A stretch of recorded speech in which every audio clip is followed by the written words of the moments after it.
Victoire du Real 4-2 face à Almeria à domicile. Bon, je pense qu'on y est presque. On est déjà où on doit être offensivement. Au moins, on est presque là. Mais je pense que défensivement, ça pêche encore un peu. Yo les amis, bienvenue sur une nouvelle vidéo. Bon, la victoire du Real. Belle victoire face à Almeria. Bon, c'est un promu, donc ça n'a jamais être dur. Mais mine de rien, on a pris la victoire. Ça fait 3 points en plus. On est à 8 points du Barça maintenant. Ce qui fait plaisir. Bon, on reste à voir le match du Barça. Je pense qu'ils sont en train de jouer là maintenant. Donc, je ne vais pas sortir de débrief malheureusement. Mais s'ils perdent, je risque d'avoir quelque chose à dire dans les jours qui suivent. Bon, le match d'aujourd'hui, bon, formation classique, rien à redire. Modric qui était blessé, donc on l'a laissé au repos. Valverde non plus qui n'a pas commencé le match. On a commencé avec Ceballos, Tchouaméni et Kroos au milieu de terrain. Maintenant en défense, on avait Vasquez et Camavinga. En attaque, Rodrigo, Benzema, Vinicius. Bon, c'était un beau match. Genre, offensivement, on sentait qu'on pouvait marquer pratiquement à tout moment. On a bien attaqué. On a bien géré le match, mais c'est pas vraiment de l'attaque que je veux parler maintenant, c'est plus de la défense parce que défensivement, je pense qu'il n'y a pas encore la solidité là. En plus, bon, je pense même que Rudiger pour l'instant en défense, il défend bien, mais le positionnement n'est pas toujours bon. Le positionnement, par exemple, de Tchouaméni n'est pas toujours forcément bon défensivement, comme pendant le premier but où je pense que bon, on venait sur le côté, il y avait à peu près 3 joueurs adverses dans la même zone, mais Tchouaméni était derrière Rudiger.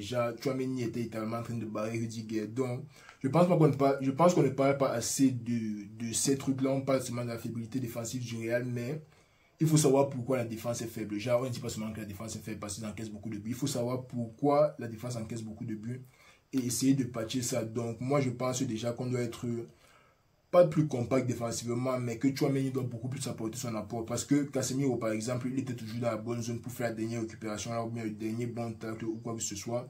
Mais je pense que Tchouaméni est juste un peu trop passif en défense, ce qui déstabilise un peu la défense. Si ce n'est pas Tchouaméni, c'est parfois Rudiger qui n'est pas toujours bien aligné, soit il y a un hors-jeu qui n'est pas bien aligné, ou bien il y a un joueur qui se balade derrière et ils ne sont pas concentrés. Donc, défensivement, je pense vraiment que c'est ça qu'on doit gérer. On doit gérer, un, l'alignement des joueurs, et deux, le retour de Tchouaméni, le retour de Ceballos par exemple. Genre quand les gars reviennent, ils doivent se placer où pour empêcher les attaques de passer. Parce que le positionnement de Ceballos, on l'a eu comme un enfant.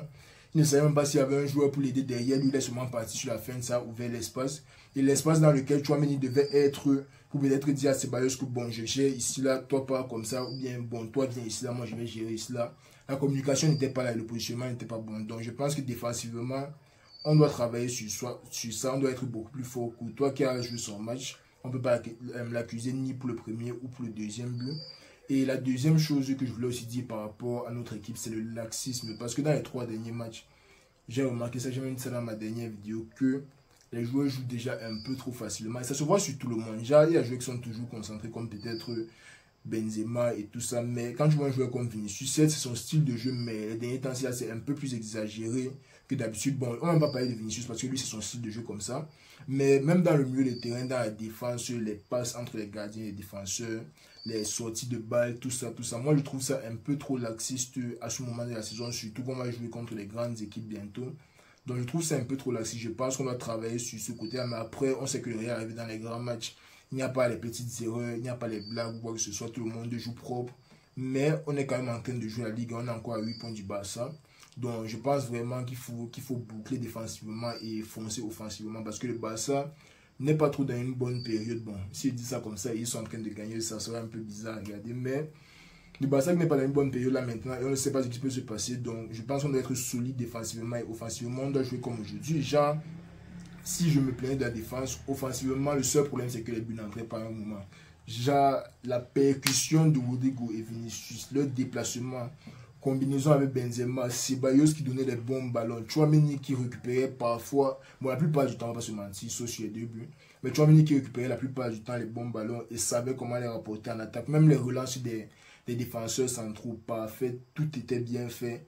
Vasquez qui a sorti son match en latéral, Vasquez qui m'inquiète un peu, je vais parler de lui après, mais Vasquez qui sort son match en latéral, Camavinga, on n'a plus rien à dire, ils sont encore un grand match. Et devant, tout allait bien. Dans l'attaque, je n'ai pas grand chose à dire. Benzema qui a un hat-trick, ça fait plaisir, en espérant qu'il soit un hat-trick en finale de la Coupe du Roi et puis contre Chelsea. Mais Benzema qui a un hat-trick, ça fait plaisir. Maintenant, de l'autre côté, je pense qu'on va parler un peu des performances individuelles parce qu'il y a 2-3 trucs à dire. Et puis, je pense que ça sera tout parce qu'on va pas non plus braque sur Almeria pendant peut-être 30 minutes. Mais bon, individuellement, la défense, je ne donne pas trop de points. Genre, Militao, Rudiger, ils ont quand même laissé 2 buts entrer. Il y a quand même eu une passe facile de Toni Kroos en défense qui faisait n'importe quoi. Donc, je pense qu'ils n'ont pas joué leur meilleur match. Honnêtement, ils peuvent s'améliorer. Courtois non plus. Peut-être le deuxième but, il aurait pu arrêter, mais c'est à bout portant et tout. Donc, on peut dire qu'il ne pouvait rien faire. Bref, Lucas Vazquez, c'est même celui que je voulais arriver depuis. Lucas Vazquez, le gars là, c'est un bon soldat. Mais je pense qu'il n'est pas au niveau du Real. La mentalité est là. Mais les pieds ne donnent juste pas comme il faut. Genre, Lucas Vazquez peut te sortir un truc magnifique une seconde et après il rate 5, il fait 5 mauvaises touches. Genre, en début de match, il a fait peut-être 5 ou 6 erreurs. Mais le fait qu'il ait causé le penalty, les deux Ronaldo Chop là qu'il a sorti pour causer le penalty, on fait oublier tout ce qu'il a raté en première mi-temps. Après, il a encore recommencé Andem. Après, il a encore parti causer autre chose offensivement. Donc, Lucas Vazquez, je pense qu'il est bon. C'est un bon soldat. Il n'y a pas beaucoup de joueurs qui ont accepté le rôle là, de jouer un peu partout. Servir un peu de mini-joker pour l'équipe parce qu'on sait que ce n'est pas vraiment le joker. Donc on l'apprécie pour ça, mais son niveau c'est toujours aussi amusant. Genre, on ne peut pas se fâcher contre lui parce qu'on sait qu'il est utile. Mais c'est amusant de voir comment parfois, la plupart du temps, mais il a quand même un talent genre conséquent. Bon. Milieu de terrain, Toni Kroos qui a vendu le deuxième but. Je vais pas faire comme si Kroos n'est pas fait. Kroos a vendu le deuxième but. Mauvaise passe, c'est là que les gars ont récupéré après. L'alignement défensif était du n'importe quoi. Ils ont s'entêté. Donc, Kroos qui fait un match pas mal. À part le fait qu'il est vendu, le reste du match, vous connaissez déjà, excellent. Il n'y a rien à redire. Tchouaméni aussi qui fait un très gros match. Malgré le positionnement défensif, comme je dis, mais il fait un très gros match. Pareil pour Ceballos qui lui... L'année là, lui et Asensio, les gars m'ont dépassé. Genre, je n'attendais pas un niveau aussi venant de cette année, mais c'est plaisant parce qu'on sait qu'on n'a pas forcément acheté beaucoup de joueurs. On a peut-être besoin d'un buteur pour remplacer Benzema, peut-être d'un Bellingham pour combler au milieu de terrain, mais à part ça, on n'a pas besoin d'un buteur. On a Kamavinga qui peut jouer au milieu, on a Rodrigo qui peut jouer en buteur. Bon, j'ai dit d'un buteur. On a besoin de beaucoup de nouveaux joueurs, en gros. Donc, j'apprécie vraiment le niveau de Dani Ceballos et d'Asensio cette saison, je tiens à le dire. Maintenant, Benzema, j'ai dit match excellent, je n'ai rien à redire. Rodrigo aussi, match excellent, je n'ai aussi rien à redire sur Rodrigo. Mon problème, c'est Vinicius. Vinicius est fort, ne nous mentons pas, Vinicius est fort. Mais, comme j'ai déjà dit, c'est sa mentalité qui va mener à sa perte. Genre, calme-toi, mon gars. On comprend que tu as... Calme-toi, on comprend que tu as la rage de jouer, de dribbler, les gars. Mais calme-toi, tu n'as pas besoin de gronder l'arbitre pour un carton jaune, tu n'as pas besoin, fais parler ton jeu. Et c'est ce qu'il fait, mais il bavarde aussi beaucoup. Et je ne sais pas si on va s'en sortir avec le gars là. Il joue bien, mais il bavarde trop. Et c'est généralement les bagarres ou le bavardage avec l'arbitre qui lui donne les cartons jaunes. Il ne fait pas beaucoup de mauvaises fautes. Parfois, quand il fait les fautes, c'est parce qu'on l'a tellement mal blessé qu'il tient à rendre. Mais tous les joueurs font ça, donc on s'en fout. Mais par rapport à son comportement dans le stade, je pense qu'il est chanvreux, oui. On sent que c'est un gars qui aime les nerfs, mais qui n'aime pas bagarrer, oui. Mais mon frère, tu joues au Real. Tu vas être amené à jouer les grands matchs, les matchs chauds, les matchs de Champions League dans lesquels tu as peut-être pris un carton jaune depuis 2 semaines, tu as oublié. Donc, tu es en train de jouer ta vie. Et dans les matchs comme ça, tu ne peux pas te permettre de prendre les cartons jaunes ou pire.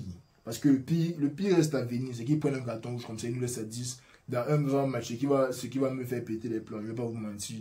Ça va me rendre fou. Mais Vinicius doit se calmer, les amis. Je ne sais pas comment je peux lui dire ça. Et puis, ce qui est mauvais, c'est que je suis en train de parler sur YouTube comme ça, il ne m'entend pas. Il fait ça pour vous. Mais Vinicius doit se calmer parce que sa mentalité ne va pas nous mener loin. Mais à part ça, belle victoire. Vinicius et Kamavinga qui sont suspendus contre la Real Sociedad. Donc, reste à voir ce qu'on va faire là-bas. Reste à voir déjà sur le Barça PS3 parce que si les gars là gagnent encore, on a gagné, les gars, ça va me fatiguer. Et puis, le match là, bon, il va m'en foutre un peu. Mais, on va voir comment on va sortir contre la Real Sociedad. Et puis, on se reprend. On va appeler le match de la Real Sociedad. On va ensemble.